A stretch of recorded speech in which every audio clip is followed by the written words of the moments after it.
This episode may contain language or discussions that may be offensive or triggering. Refer to the episode summary for details. So, welcome to She.confidential. My name is Charlene Ketchum, and today I am chatting with a licensed professional counselor, Miss Amethyst Roberson, and she is with AR Therapy and Consulting. And thank you so much for being here with me today. Thank you. I'm honored to be on the show.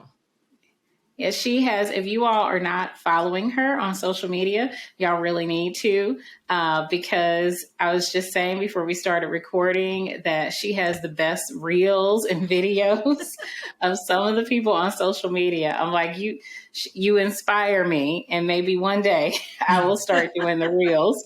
What's your Instagram handle so people can go and check you out? It's actually my first and last name, so Amethyst.Roberson on Instagram. And so from there, you'll be able to find me on different social media outlets as well.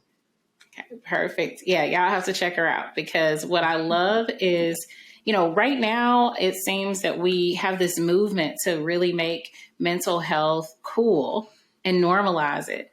And I love it. And what I like about your videos is that you're educational and informative, but you make it fun and funny. You show your personality and you really have fun with it. And so it's not this, it's always, you have a really good balance with how you're presenting it and being able to keep people engaged so you can make them laugh. So they'll then watch the next video, where you're giving practical tips about how to deal with anxiety, how to deal with depression and things like that. So check out her Instagram page, because you are killing it on the reels and the educational, doing a great job with that.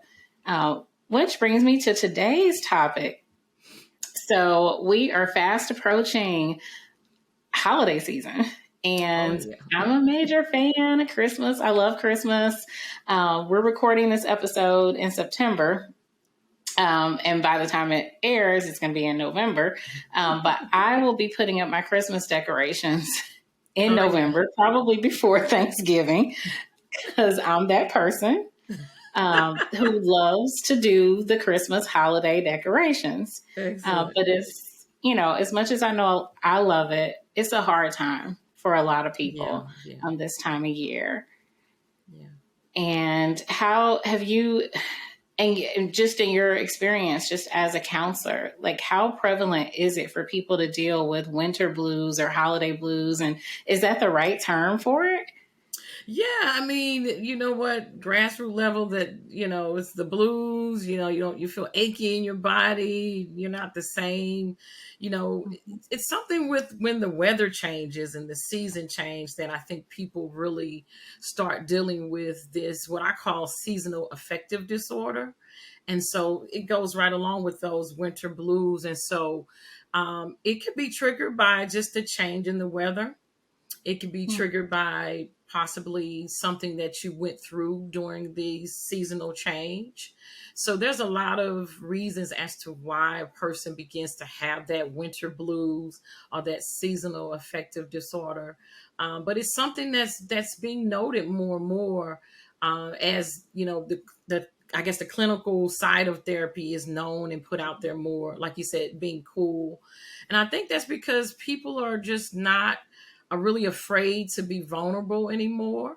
And the more that people are vulnerable, the more they're ready to say, hey, I have a therapist, I have a life coach. Because the reality is we all need assistance. We all need help in some kind of way.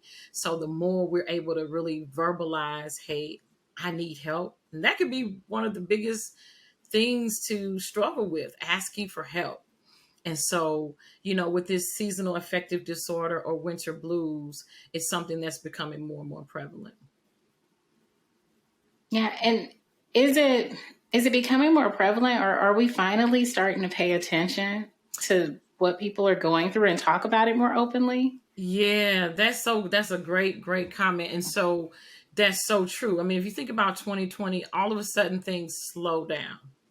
So we're present with mom and dad, cousin, uncle, grandparents in the home, or just parents with their children, where you spend 8 hours away and now all of a sudden you're spending 24 hours together.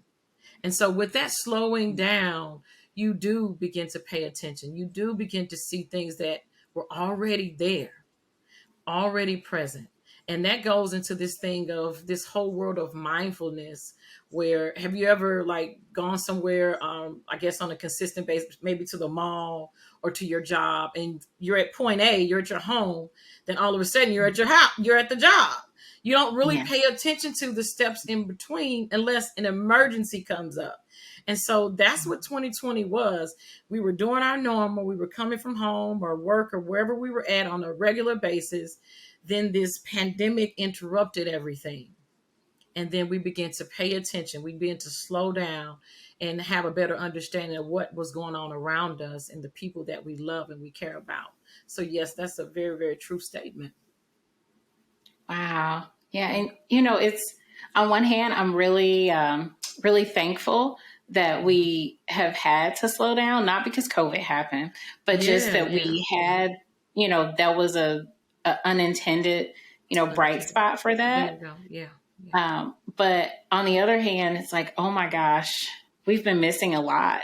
yeah. You know, we just haven't been seeing a lot in people for a really long time. A lot of people suffering. I think because it's been so normal, you Yeah. know, that we would just say, oh, this person's just like that. Or Mm. even with ourselves, Mm. you know, I just get like this, or it's just, this just is just how it is. Mm-hmm. And we didn't know. We didn't Mm-hmm. have that time to take a pause and say, you know what? This doesn't feel good. Or Mm-hmm. maybe it doesn't have to be like this. Yeah, And yeah, that's been going on for a long time. absolutely.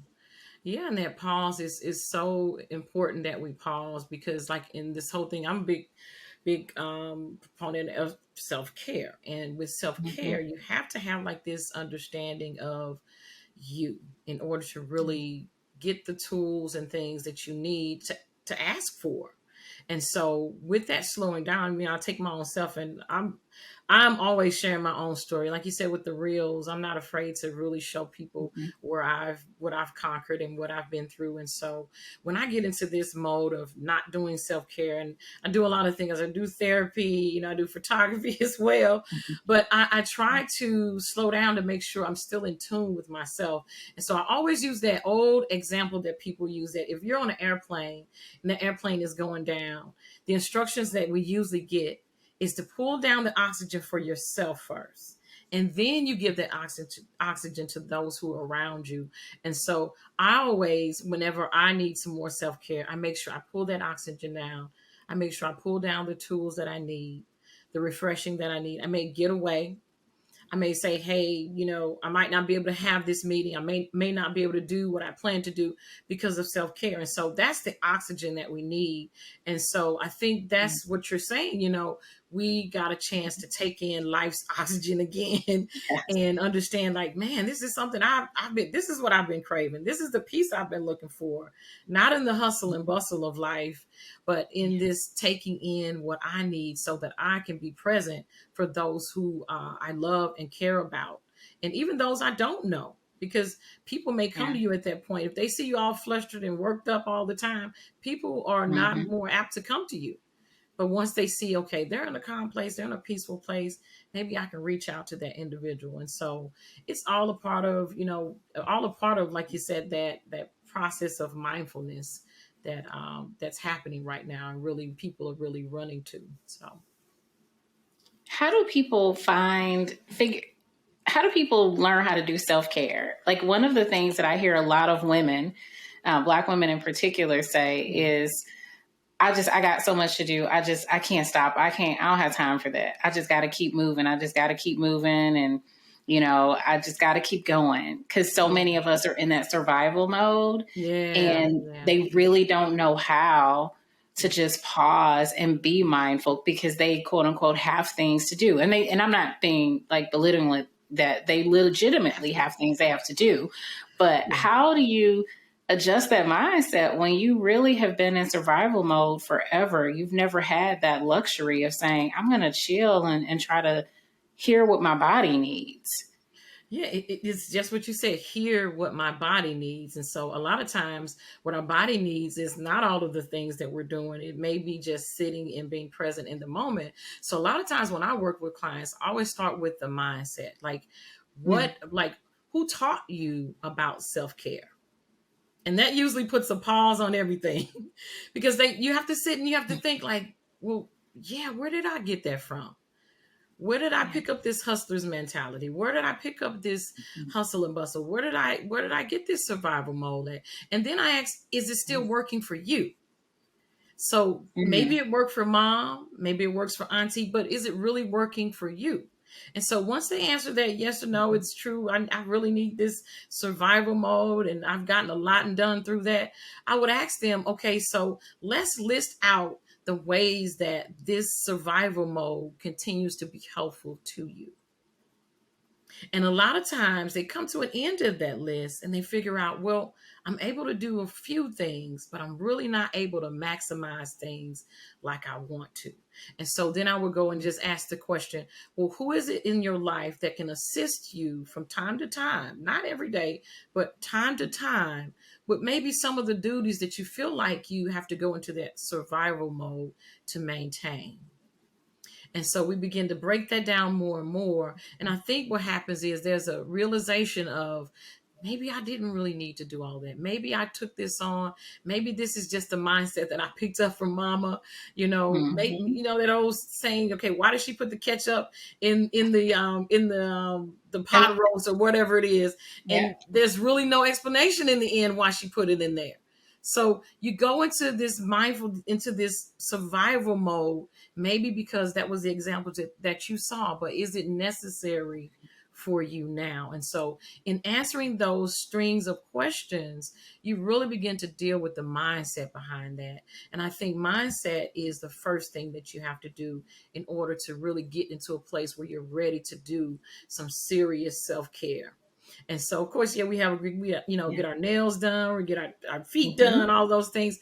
Those things are all a part of it. But what if you do those things and your mind is still racing? What if you do those things Yeah. and you still feel depressed? So it's about the quality, not the quantity of self care. It's about Mm. the quality of care. And so I always talk about, what does refreshment really mean? So you can go to the best steakhouse, which I love the best steakhouse, but those are some greasy, thin steaks over there. Yeah, you are. But they are good. Now I go there now. But I can go to Annie Gunn in Chesterfield for a $70 or $80 steak that's been marinating for 10 days. So do I want the greasy steak from the Yeah. steakhouse, which is I'm on Yeah. the run usually, and give me Yeah. some tip potatoes? Yeah. Or do I, when you get to Annie Gunn, they're going to pour your water. You're going to Yes. slow down. Mhm. They're going to be into the details. Yeah. You're going to be more concerned about, okay, well, how much does this thing cost? Yeah. Whereas in 'Cause- that yeah. survival mode, it's like, well, let me give you this, let me exchange it for this. And so my question then would be, what do you exchange yourself for every day? Mm. And how much is it costing you every day? It may be $70, but what was the quality that you Yeah. received? It may be $10, but what was the quality that you received? And so you see how we can go into quantity versus quality, and that really slows individuals down when I'm speaking with them, to really understand what you are giving away and what you're receiving if you are not doing self-care. There's a lot that goes into it on the front end before we get those things done for ourselves. And I know we're talking about other things, but the self-care is so important. I went for a massage probably 2 weeks ago. I hadn't been for a long time. And this was the best massage I ever got in my life. Why? You got to tell Because me where you at. I love massages. yeah, it was great. This person took their time to make sure every place that I said I was aching was touched. And Mhm. that's what self-care is all about. Making sure Mm. you touch the areas that are broken in your life, that are hurting in your life, that have been on survival mode. So you're right. You can stay in survival mode. But if you're going to stay on 10 in survival mode, make sure you take the time that's necessary to work out those kinks, to work out those aches that Mhm. come with survival mode. So yeah, that's what it's about for me. I And that's what I love teach. that Yeah. Yeah. definition. I Yeah. love that definition of self care. because we often, myself included, think of self-care as in the luxury pampering things. But when you Yes. said self-care is making sure you touch all those places that are Yes. broken and Yes. hurt, like that, Yeah. that's where the transformation and magic Yeah. happens. It is. It's a transformation, and you should be present for it. That's another key point. Mhm. If we're not present for the transformation, we're just getting information. So we can keep picking up different things about self-care, but there's a difference between the information that we know that we could or can do for ourselves versus the actual transformation. And that goes back to that example of you may be at home and you miss everything in between, but you actually Mhm. get to your destination. But were you present for the moment, the experience of what happened in between? And so that's that whole thing of going through the process of your own life. And what happens is, and the reason I ask people, the first question I ask them when it comes to self-care, I say, who taught you that? Is because as an adult, even as a teen, you are modeling self-care for somebody else. So one day Hmm. they're going to mimic the way that you do self-care. Okay. So it's so important not only to experience that, but to voice, hey, this is why I'm doing this. This is why you need to stop and take care of yourself. So it's a generational experience. It's a generational experience in terms of we have to really identify where we pick these habits up, good and bad. When Yeah. it comes to even, seasonal affective disorder, there are aspects of that it could have been just, we saw grandma, she was down all the time. We didn't know why she was down, but now our Mhm. personality, now our persona is that way. But maybe if you ask yourself the question, where did I get that from? Does it have to be that way? And so it really transfers to a lot of different areas in a person's life. Yeah, I appreciate as you're saying this, I'm like, oh wow. Just making those connections because a lot of times we are so busy Yeah. thinking about the Yeah. past and you've got to look at the past to figure out why you feel the way you Absolutely. do in the present. Yeah. But I mean, that's a whole nother level of motivation when Mhm. you start talking about doing the work. When you say, think It about who is. is watching you. Yeah, it's the work. That is exactly it. Yeah, yeah. Wow. Yeah. That's actually the name of the process that I use is called the work. And it is it's a series of questions that really help you connect the dots and really helps you mobilize you to move forward. It's a strength-based process that I take individuals through. But it also is helpful with not only connecting the dots for yourself, but making sure that your boundaries are set and people understand your boundaries. Mm-hmm. And so when you talk about the holidays, that's one key thing. People need to understand your boundaries. When they don't, people run all over you if you let them. I Oh, know you've yeah. heard that. Yes. I've experienced that. Me too. Me too. And I just lay down, let them run all over me. But I Yeah. came to a point where in my self care, I realized, I can't keep letting this happen.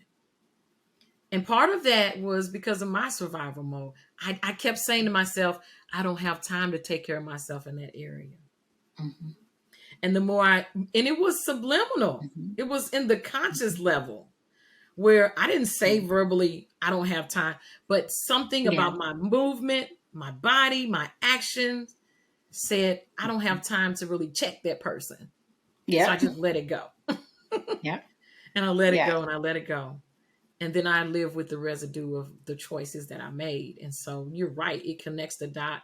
And so what is the work that I needed to do in that area? I needed to set some wholesome boundaries and old school, let me check somebody.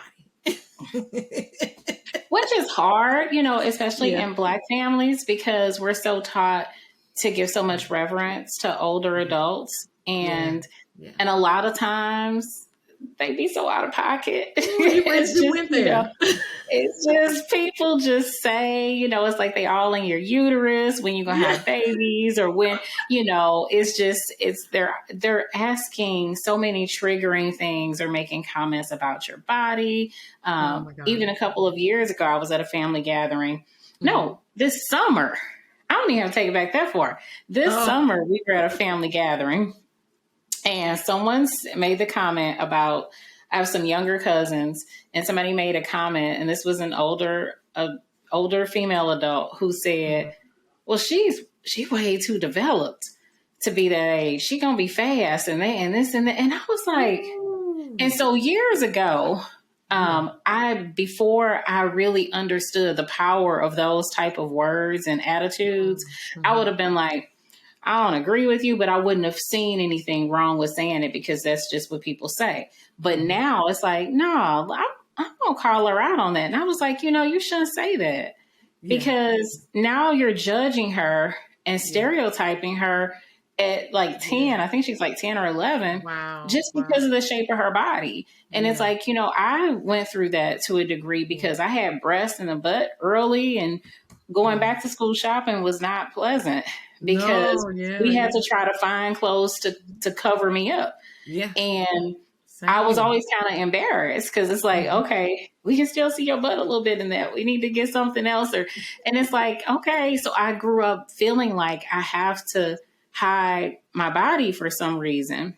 And I grew up, learning, okay, you're not supposed to dress this way because you don't want men or boys to look at you. But then that's placing such a burden on a girl to be responsible for other people. And so when I heard this person say that, I was like, no, you're not going to do that around me. Like, that's not okay. Like, she's acting like a kid. She's not even a very mature, mentally 10 or 11-year-old.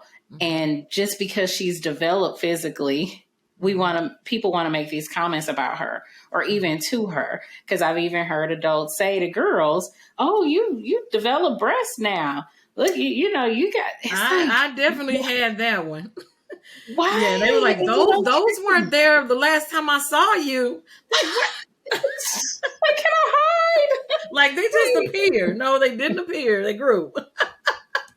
Yeah, but you know what? Just like that grew, that person's attitude about that grew, and so it's nothing wrong, in my opinion, nothing wrong with, really speaking to that. And the thing is, I always say triggers come up because we stand between people and their pain.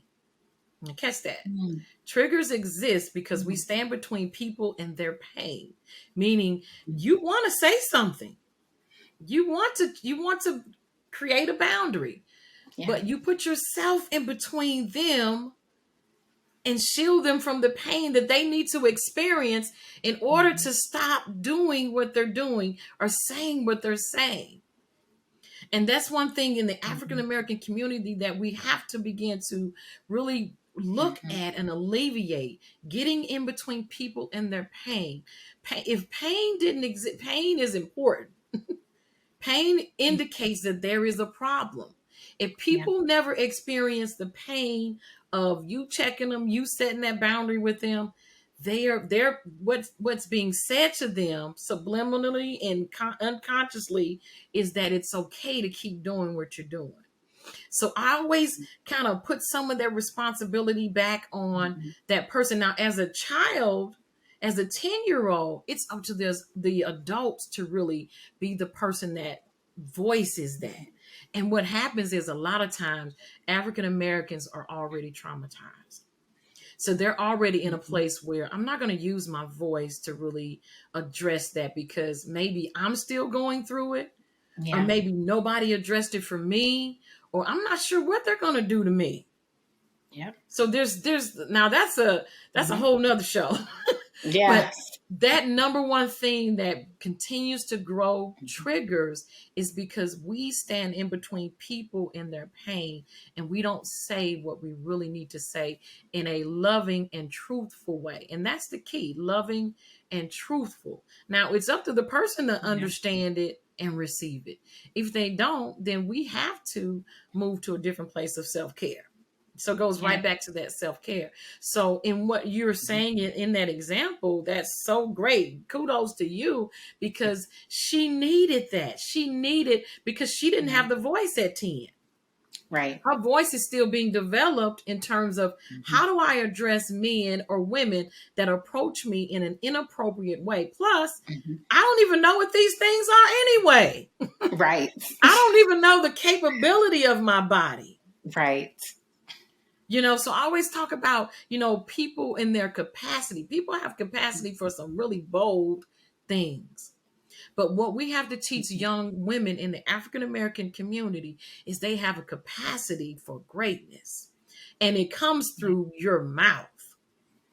Yeah. It comes through your voice. So that is exactly what you taught her. And like I said, I experienced that. It was a family member said that. I'm like, what? Well, I don't even, and that's when I took notice. I was like, oh, I got these. Wow, let me see what they do. Yeah. But that puts you in a spin and in a place that you're not ready for what comes with that territory. Yeah. So you have to do Yeah. more explaining to that 10-year-old. And so, yeah, so that in itself is a reconditioning, to teach among the African American community. The one, give them another C is courage to use your voice, courage to talk from your capacity. And that's so important because not all 10-year-olds, 20-year-olds, Mm-hmm. not 30, no one is at the same level. Whatever level you are as far as Yeah. voicing your own self-care, voicing your opinion, you should use that from that place of courage. And so, yeah, that in itself is a whole nother thing that has to be addressed in the community. Is so huge. But yeah, that's how I would address, come holidays or, family reunions. It's so important to really voice what's on your mind in a loving and truthful way. And that really shows you really where you stand with that person. If it's important to you anymore, it'll show you if it's important to you.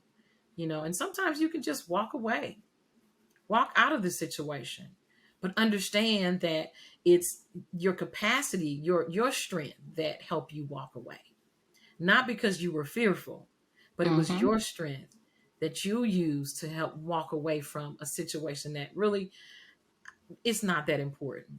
And so it started again back with what you said to yourself, what you learned as a child and how to really defend yourself in those type of ways.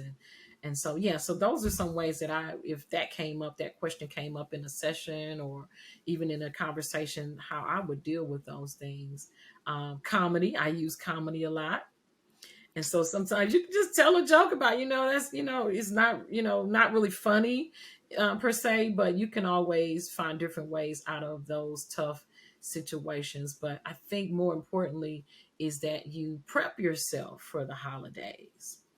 And so Mm. think of different scenarios that may come up. Now, Uncle Lou, Uncle Boo Boo, the same people gonna be at that party. And they're Yes. gonna have the same Michelob or whatever they drinking on or whatever. Mm-hmm. Nothing wrong with your Michelobs, but whatever it Yeah. is that gets the Yeah. person amped, they're gonna be there. Yeah. So you have to come amped too. Amp, and you have to be ready and prepared with what you might want to say in those scenarios. You may do a little key word with a cousin or with your mom if she's there to say, clear your throat if you see Uncle Lou coming. So I don't know, I need to get Mhm. out of there. Yeah. So you may have to pull some family members in on some of these things so Mhm. you don't feel trapped. If you feel Yeah. like you don't have the courage to really stand up against some of those things, maybe, hey, text me if if this is getting to be too much. I'm going to text you. And Yeah. your partner may be there with you and they can say, hey, it's time to go. But it's all about being prepared for those scenarios. And that goes back to what I was saying, like with the family member you spoke about. You are preparing her for scenarios that may come up. And that's really what it's about, when it comes to like the holidays, just being prepared for it. Yeah. I love that you said just anticipate it because Yeah, people gonna be who they are. they are. Yeah, we yeah. know, No you changing it. know, we have to plan Yeah. and so this is a question I have for you. When is Okay. it inappropriate to just avoid the situation altogether? Because there are a lot of family gatherings, and there are some people in particular that I don't engage with just Yeah. because it's just, I don't want to deal with that energy.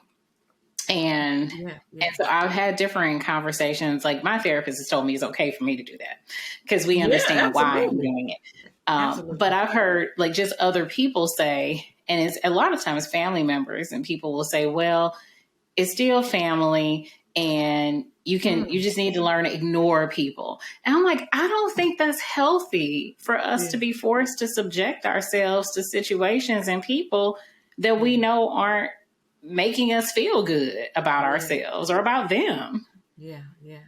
Yeah. Sometimes you use the good old no.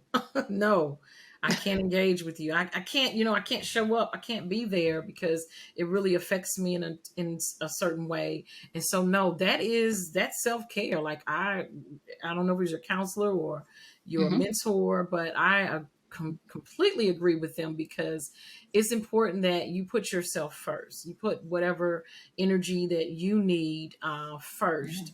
And then again, a lot of times that comes from the fact that maybe you've encountered that person multiple times and they just won't quit, Hmm. or they just continue to say things, or maybe it's Hmm. just you, I don't really feel right around that person. Like, but you Hmm. give yourself permission to do those things. Just like you give yourself permission to say yes, you give yourself permission to say no. Just Mm. like you give yourself Yeah. permission to show up, you say I don't want to show up. I don't have a Good problem with that point. one. Good It's so point. important though. But you hit on something, because there has to be again that question of who taught you that you have to show up in places that you don't feel comfortable in. So I always ask that question because it's coming from somewhere. And so even if you don't show up, there has to be some kind of understanding of what makes me do or not do that. And those are some of the key things to work on to really escape that pattern of even feeling like you have to be there, because that can be Mhm. a big pressure Yeah. on you. And again, it mirrors, and you are an example to the next generation that, I don't have to speak to that person. I don't have to be Mhm. around them. And I feel that in my body. Because there's a difference thing, between you Mhm. saying it and you actually feel it in every fiber of your being. No, I'm Mhm. not going, and being okay with that. And that's where that mindfulness comes in, where you feel it in your physical body. You know that this is the right thing to do. You don't have to ask anyone. You don't have to call afterward. You don't have to give an Yeah. explanation. And it takes a lot of work to do that. Yeah, it A takes a lot lot. of work. Yeah. It has taken 10 plus years of therapy for Yeah. me to be able to get to It that does. point It where I does. just say, no, I'm not. And I don't even explain it. And at this Yeah. point, people pretty much know what I will and won't attend Yeah. in my family. But it has taken 10 plus years. So for anybody in the audience who's like, oh my gosh, I'm still struggling with that, 10 plus years for me to get Yeah. to a point Yeah. where I can say no, or even to feel comfortable to say to an older adult in Yeah. my family, like, what you're saying is not right. And Yes. I know they're not going to change the way they Yeah. think or feel Yeah. about those Yeah. things because they're not doing the work themselves. Correct. But Correct. it is like, I'm not going to support that because I feel like I wished there had been adults around when I was younger to Mm-hmm. say, you know what, we're not going to do that. And Mm-hmm. so somebody has to say Yeah. something, if only for like what you said, for the kids, the younger people to see that people don't have the right Mm-hmm. to scrutinize your body. Yeah. They Yeah. don't have Yeah. the right to be No. all up under your clothes and all that Mm-hmm. kind of stuff with their comments and everything and Mm-hmm. assumptions. And, That's you know, true. it starts at home because Yeah. when we start allowing family members to do that, you know, then you get out with other people and other Mm-hmm. situations, and you're kind of conditioned to think that people have the right to make these judgments about you just Mm-hmm. because of your body type. And it's not Yeah. okay. Yeah, and it's as far as like the older population, it's there's different ways you can still honor in having that conversation. I know Mhm. you could say, I know that maybe this is not something that you're comfortable doing, but is it something Mhm. that you could, honor me in and support me Mhm. in? So still having that conversation as a means of honoring the older generation, and, helping them understand, like, this is something that, I know you don't may necessarily understand, or this is something that maybe your generation, again, throwing that comedy in. I know it is not how y'all get down, but Right. this is something I need to do for myself. One, because I need to eliminate any harm for myself. And so when you use words like that, that usually kind of throws that Mm. red light on for mom or dad or older generation that Yeah. love you but don't understand why you're doing what you do, Mhm. because they have such a strong history in what makes them do what they're doing. But honoring them is, and saying, I'm just trying to eliminate some harm that may come my way. So can you support that? You may not understand, like, the steps that I'm Mhm. taking, but this is going to take me outside of harm for my life. And usually when those words are used, there's a shift, there's a transformation. Like you said, it's no longer just words between two generations, but it's a Mhm. transformation that happens. And I remember that happened with me and my mom. I made a decision. She was like, I don't know why you're doing that. I don't know if I can support that. And I told her, she was like, well, what are you going to do? And I told her what I was going to do if something came up. She was like, I never thought about that. And I said, I know what I can do to eliminate any harm if it comes up. And that was the key thing that helped bridge the gap between my mom and myself, is because I showed her that these are the things that I can do to eliminate harm if it comes up. And a lot of times parents are simply, or, family members, a lot of times they're just simply worried. They're simply concerned Yeah. that something's going to happen. Yeah. I tried that. It didn't work out for me. And now here That's we true. go.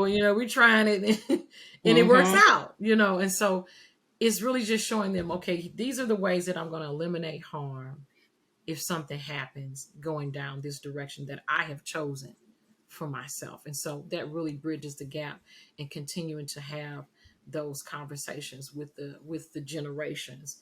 And it's important, again, for that next generation to know that those conversations happen, because it gives them the courage and it builds their capacity to know that if I get into a hard place, if I get into a place where I want Mhm. to make a decision solely on my own, independently, for myself, for Mhm. my body, that not only is my mom, but my grandmother, everybody's going to support me.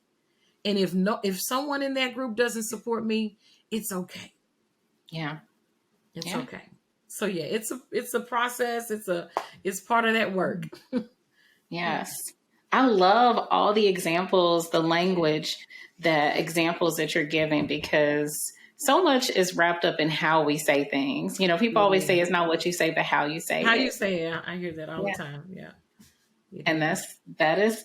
that is true, because, Yeah. and the other point that you made about a lot of what older adults and people in general, I don't think that a lot of times people are trying to be harmful.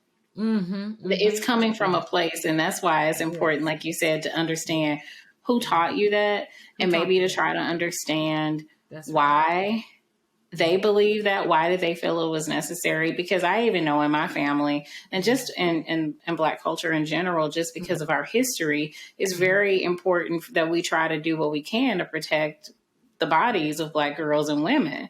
Yes. And so that's why we're so alarmed with, like, okay, let's cover her up. Let's do this, Absolutely. because Yeah. it's coming from a place of fear. And there's a basis for that, factual basis Absolutely. for it. Yes, But it is. we It have is. to examine the other side of it, and You do. how, You have to look at it because there's a lot going on that is harmful.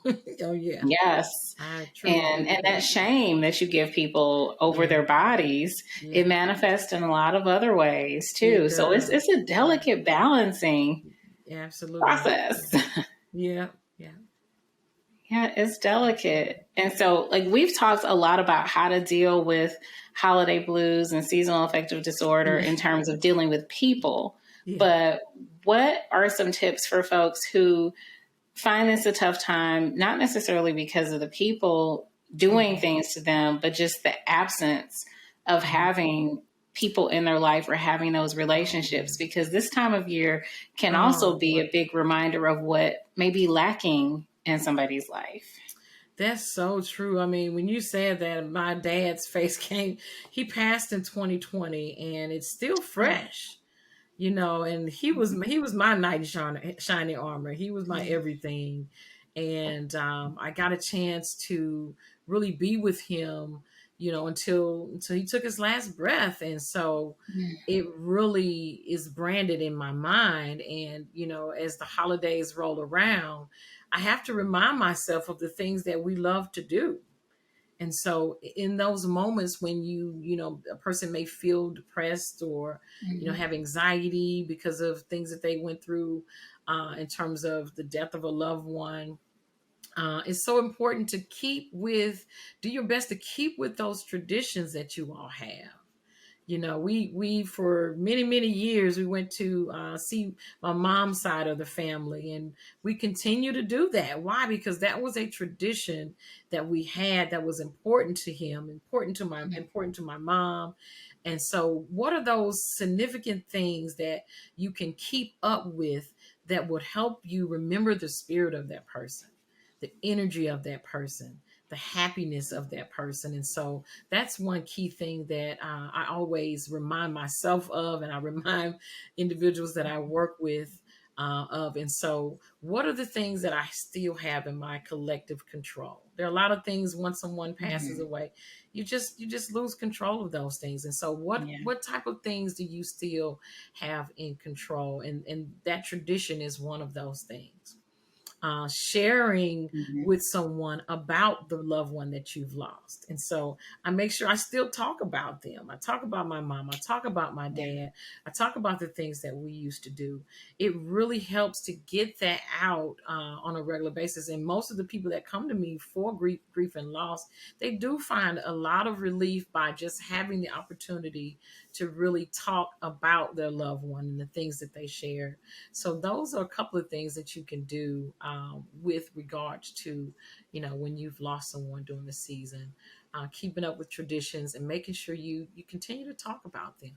But I do know it can be hard. I definitely went through that myself and Mhm. have worked with individuals where it's hard to do both of those. And that sometimes you just have to be present with the person. Find yourself someone that you can just sit with. You don't really have to say a Yeah. lot, but just being present and listening and hearing the stories, and maybe just Mhm. bringing them food, taking them food, and just really giving them an understanding that that the person that passed away, they loved you and they cared about you. Mhm. So just reinforcing that is so important. Yeah. Yeah. Yeah, which can be hard. And don't be Yeah. afraid to get professional help to Yeah, go you through the gotta. process. Yeah, oh, Yeah, yeah. because Oh, yeah. yeah, Oh, yeah. it's Yeah. important, because we lost my dad in 2007, a couple weeks Okay. before Thanksgiving. Oh, And wow. it was like my first semester of law school. So I had, it was, yeah, my first semester. So we had Oh, exams wow. and all this stuff too. Yeah. And I was trained, conditioned to just push through everything. Let's push And so through. that's what I did until, Yeah. like, in the spring I was having panic attacks. Yeah. And that's when I realized, okay, this staying busy thing, that's not how That's you not get rid gonna of work. grief. Yeah. I was like, because people told me that it will just, it'll just go away. Mm-mm. You just stay busy and, like, just, Yeah. pray and just keep busy. A lot of people told me just keep busy and Yeah. it'll get better with Yeah. time. Just keep busy. Yeah. And it didn't, because it Yeah. sits in you somewhere and it's going to come Yeah. out in some way. And for Yeah. me, it was through panic attacks and stuff. Yeah. And going to grief therapy was what helped, like, to Yeah. just acknowledge, like, that I'm in pain and work Yeah. through that process. So don't be afraid to Go to get some therapy. Yeah. professional help, because Yeah. Walk sometimes you through those can't get through it by stages. yourself. Yeah, walk through the anger, the denial, the grief, and it's not Mhm. like a single process. You go through grief, Mhm. and you may be in denial one day, and then Yeah. you're like, oh, One I'm hour. okay now. I'm good. It could I'm change gonna be hour to okay. hour. Yes, yes. You go through that, and it's it's okay not to be okay. We hear that all the time, but that's when you get into that mode of it's okay not to be okay. Mm-hmm. So, like you're saying, when you had that moment, that panic attack, I call those identity attacks, because when we lose someone, part of our identity, we Yeah. shift, we change. And we Yeah. have to begin to experience things that we experienced with that person for so long. Going shopping. When my mom passed, it was going shopping. So anytime I Mm-hmm. would go to certain malls, I was like, oh my God, we used to park right there. Yep. Or we used to go to this particular store. So Mm-hmm. as I experienced those more and more, the more comfortable I began to get with experiencing it by myself. But before then, it was like that little panic comes, and I Mm-hmm. had to deep breathe. When you get those panic attacks, using your breathing, Yeah. using your time to calm, those things are so important. Those are the things that I teach in therapy. So yeah, please reach out to therapists. There are a lot Yeah. of people a lot of therapists that are equipped and educated to deal with those type of things, particularly grief and loss. They will help Yeah. you. I will help you Yeah. walk through that process until Yeah. acceptance of it. But even then, Mm-hmm. you have to understand that it's a process, and therapy is Mm-hmm. there. So when you do have those moments, you do have someone to speak with, and Mm-hmm. really care for you during that time. Yeah. Absolutely. And you mentioned that is a service that you provide, like grief therapy and I everything. What do, are yeah. some other services that you provide? So really, the how I identify is I provide healing, empowerment, and restoration. So under that, you may be dealing with grief and loss. You may Mm-hmm. be thriving in life and you run into a roadblock needing to make a decision. You may have concerns about boundaries that you've either broken, or maybe someone has broken a emotional boundary towards you. And so I help individuals identify those boundaries and really build themselves up in that area.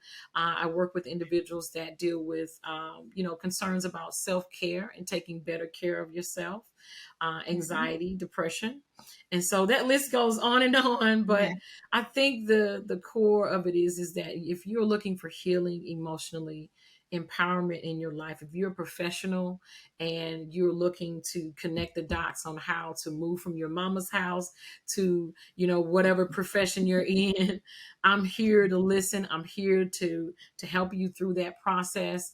And then restoration, whatever you've been broken in, if you've gone through traumatic situations, physically, emotionally, mentally, I'm here to assist you through that process. Wonderful. Mhm. And what is your website? Where can people find you online? So we talked about Instagram early on. So my first and last name, Amethyst.Roberson on Instagram. And my website is arobersontherapy.com, arobersontherapy.com. And you'll find a lot of information about my clinical practice. But on Instagram, you'll find a lot more information about some of the material that I have that's for sale, some of the resources, one being Healing Her. And I got a couple of my books here. So, Wonderful. Life Interrupted. This is a book 8 authors got together not too long ago. How COVID-19 is reshaping our relationships with God, health, and business. Hmm. This is a powerful, powerful book. It can be found on Amazon. These people are from all over the United States. And we got Wow. together, we worked together for maybe 6 months, I think. And we all told our story about how we survived and made it through this whole COVID pandemic, and concerning God, but health and business as well. And then my baby is Healing Her is a really a devotional or a program that God has really given me, to Wow. help women be healed, empowered, and restored in their life. So it's 30 bite-sized principles where I walk you through a process of healing. And on Okay. the other end of that is that healing, empowerment, and restoration. And so check it out. You can get this on my website as well as on Amazon. Wonderful. And I'll include the links for your website and social Thank you. media and the books. Those will be in the Awesome. description boxes on the podcast and YouTube and at she.confidential.com. Those are Yes. wonderful resources. And like I said earlier, y'all, check her out. Like if you're with the Oh, wealth of resources that you're offering on social media, I can only imagine how rich those books are. So thank that you. just thank you for everything that you're doing because, I don't feel that this is a trend, Mm-mm. everyone normalizing mental health. I think No, 2020 no. just changed us Yes. forever. And Yes. this is the Yes. good part of it that Mm-hmm. people are understanding that we have more power than we thought that we did Yes. to Yes. change the Yes. trajectory and to be able to Mm-hmm. heal. And I Mm-hmm. recognize it's a privilege. Different people have access to different things, and everybody doesn't have the same level of privilege when it comes to that Mm, that's access. true. But That's true. at least we're normalizing having the conversations and just being cognizant that a lot of Mm-hmm. people are in pain Mm-hmm. and that we really need to be more sensitive and aware Mm-hmm. to that. That's So right. That's it's right. important. So Yeah, we I think need this is so just many the more yeah, of this is you. just the tip of the It, iceberg when it comes to therapy. I think that is going to just continue to grow. Just not the field, but the philosophy behind it really is that of healing, empowerment, and restoration, and it really gives people an idea of like their condition, their capacity, but it shows them their courage to get through life. And that's what's so important to really know in the end of any therapy session is that you have the courage in you to do whatever for me God has given you and purposed you to do. yeah. Yeah. What a wonderful way to end. Yeah. Thank you so Thank much. you. Oh my Thank you, gosh. thank you, thank you. Everyone, Okay. thank you, thank you, thank you for watching, listening. I will have all of Amethyst information on the page in the description box. And just thank you. Please keep doing all the work you're doing. I tell every therapist counselor that we have on the show, we need to clone y'all because I know that we don't have nearly enough, particularly people of Yeah. color doing this. We don't have Yeah. nearly Yeah. enough, and the demand is only going to grow, which is a beautiful thing because there's Yes. a Yes. lot of healing unfolding. Yes. So, thank you. And Thank thank you so you, much. audience. I appreciate Um, it. thank you. So, my name is Charlene Ketchum. I have been chatting with Amethyst Roberson. Thank you. This is She Confidential. Until next time.